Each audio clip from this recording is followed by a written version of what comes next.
schooling digital ninjas on sustainable urban farming. What on earth does that mean? I'm going to unpack it for you, don't worry.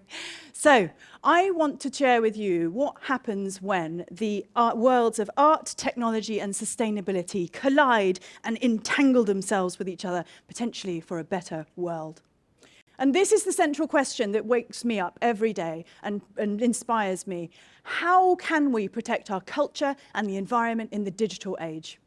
And I thought, well, how about let's use the power of art and technology to drive positive change at a global scale. So, the United Nations has an initiative called Playing for the Planet. And what they do there is that they try to convince AAA gaming studios to incorporate eco-conscious behavior into their games.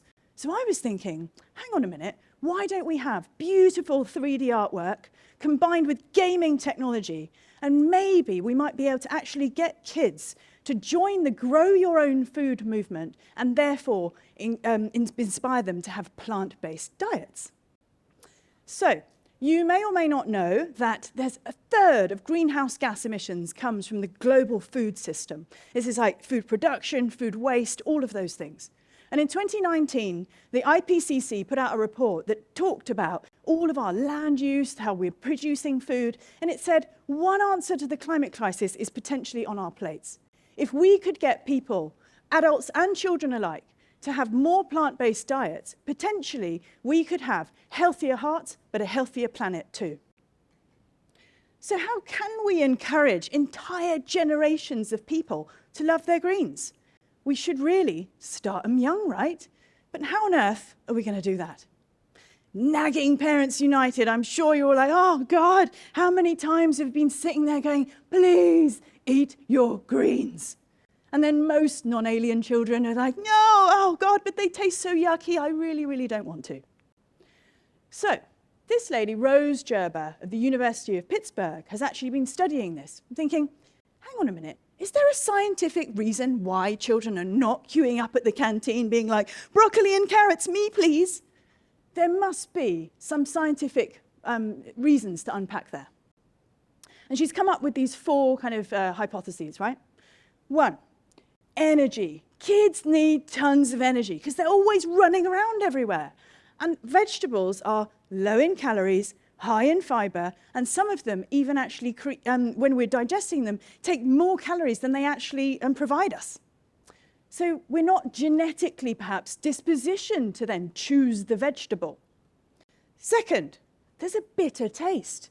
So did you know that vegetables contain actual toxins that in large quantities are really harmful for us? But inside those vegetables are completely harmless.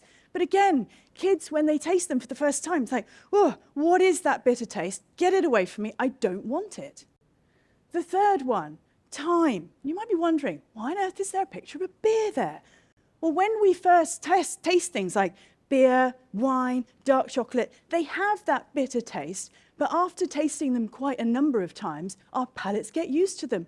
Think about the number of times, adults in the room when you first tried your first beer, and then how suddenly, at the weekend, you can have 5 or 6 of them, no problem. So it's kids are not, again, they haven't tried these vegetables as many times as adults have, and so they're just, again, like, I don't really want it. I maybe a few more times, but this is the problem. And then you have that nagging parent going, try it. And they're like, no, I don't want to. So that constant issue. Again, then the fourth one is around those memories, associating the vegetables with like that nagging parent that I keep talking about, and then kind of thinking through, yeah, but hang on a minute, when I'm at my birthday celebration, it's all like cakes and biscuits and like all those nice sugary things. When's the last time you saw a birthday cake made out of vegetables? So the association of the memories and all that kind of stuff, vegetables get a bad rap. So there's a ton of information, books, websites, blogs, all sorts of things saying, how can I get my kid to eat their vegetables?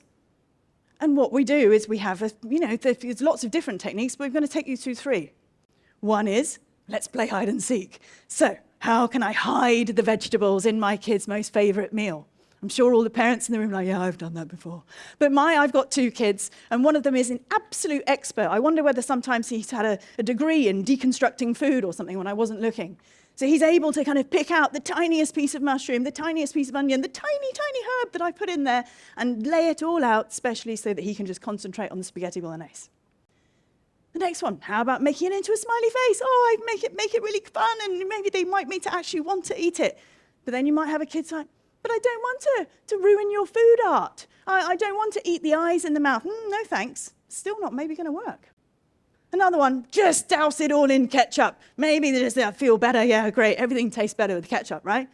So yeah, that might be a way to get your kids to eat vegetables. But do you know that unfortunately for every tablespoon of ketchup, there's a teaspoon of sugar in there? And the current global obesity epidemic that's going around the world has even been named globesity, and something that the World Health Organization has already started using in their reports too, is a real thing. So that's not a solution. So what are other solutions out there to get kids to love their greens? So, did you know that studies have shown that children who grow at home or at school are up to 5 times more likely to want to eat vegetables? You can imagine it, right? If I planted the seed and it comes out of the ground, I'm like, maybe it's not so evil after all. And then at amazing schools like Tanglin Trust, we have gardening programs, we have gardens where kids can try, we have forest schools, and that is genuinely helping, apparently, according to research scientists, to get kids to want to try more vegetables. But should we stop there? The thing that kind of inspires me is I'm always thinking, how can we get technology to play a part in that grow your own food movement and get more kids to love their plants and plant-based diets? Now, today's Generation Alpha, who are today's 13-year-olds and below, have been labeled digital ninjas by a report by a company called Razorfish.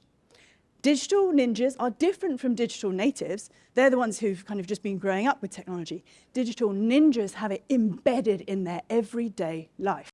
And they're starting to use technology in really, really interesting ways. Take, for example, have a look at some of these numbers. Roblox and Fortnite. I'm sure some of the kids, and hopefully a lot of the adults as well, are aware of these platforms. Look at these numbers. 200 million monthly active players on Roblox. 70 million daily active users. On the Fortnite side as well, 25 million daily active. 400 million registered accounts. Pretty impressive stuff. And would you believe that, one of my sons was coming up to me telling me all about how does the airport work? The air traffic control, what do they do? The pilot, the lady serving drinks as an air hostess, what do they all do? How does it all work together? Oh, cool. Did you study this in school or, read a book about it? No, I was playing airport simulator on Roblox. I'm like, crazy. Okay, cool. That's interesting.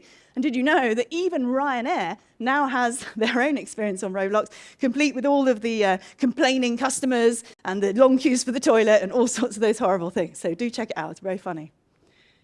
So I'm always wondering, therefore, is there a way that we could actually take those kind of things around Airport Simulator and all the other kind of simulators that there are on Roblox and learn how could we design a game that has virtual role play at its heart to get more kids interested in eating their greens? So, back to Singapore. So, in present-day Singapore, the government has said by 2030, we want to have 30% of our nutritional needs grown locally and sustainably here. That's a pretty tall order, because I don't know if you know the year, we've only got 6 years left. So what they've actually started to do is in Tampines, they're growing up the side of the HDB residential blocks. So you'll see when you go there, wow, it's like up the side of these blocks. It's like what you see there is like all of these amazing, basically, little mini greenhouses stacked on top. And did you know that they've even managed to grow rice? Pretty mind-blowing stuff. If you think about where rice normally comes from, the big rice paddy fields, and they're managing to grow it up to the sky. Only a little bit, but the fact that they've done it once and a small amount, imagine then times that by all of the HDB blocks in Singapore, and then you maybe have a food production solution. So, what I want to show you now is the world's first sustainable urban farming game on Roblox. Let's take a quick look.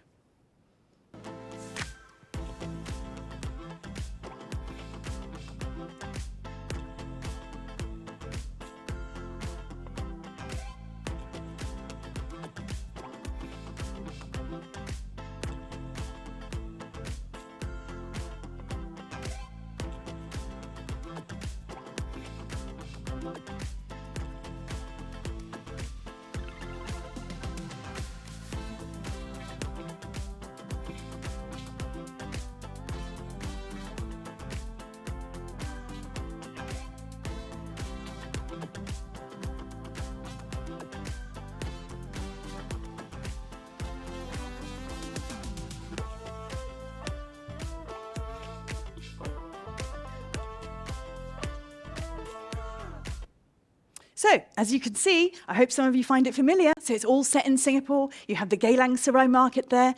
You can basically learn, the whole point is that you go in, you play, you learn about how do you grow stuff without soil? What's hydroponics? What's aquaponics? What are Asian crops, actually? So you think about all of the other historical, successful farming games. They're like, little white guy, straw hat on, cows, pigs, sheep. And I'm like, that's just not relevant to kids in this region. So the whole point is that we're hoping to inspire kids to then grow at home. And with the Sky Grow Challenge and our partner, it's City Sprouts Urban Farm. If you haven't been there, it's very cool. Go and check it out. If you can prove that you have logged into Roblox, you can go up to them and be like, cool, can I get my free seed packet? So combining the physical and digital worlds is really, really important in relation to getting kids on board with this movement.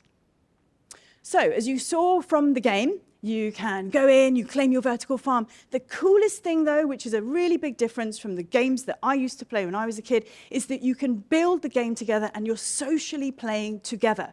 So I can go and water some of your crops. You can come and fertilize some of mine. We can have a little chat about what's growing in our garden. So when I was a kid, it was kind of like, I don't know, Donkey Kong, for example. You go from here to here, the game developer tells you what to do. But in these amazing worlds, you're actually building it as you're playing it with your friends. So it's incredibly powerful to have that shared experience together. The other cool thing is that we're mirroring the real world. In future, in Singapore, they're going to have food waste bins at every single hawker center, so that then that gets turned into fertilizer. So that's, again, something that you can play along with in the game.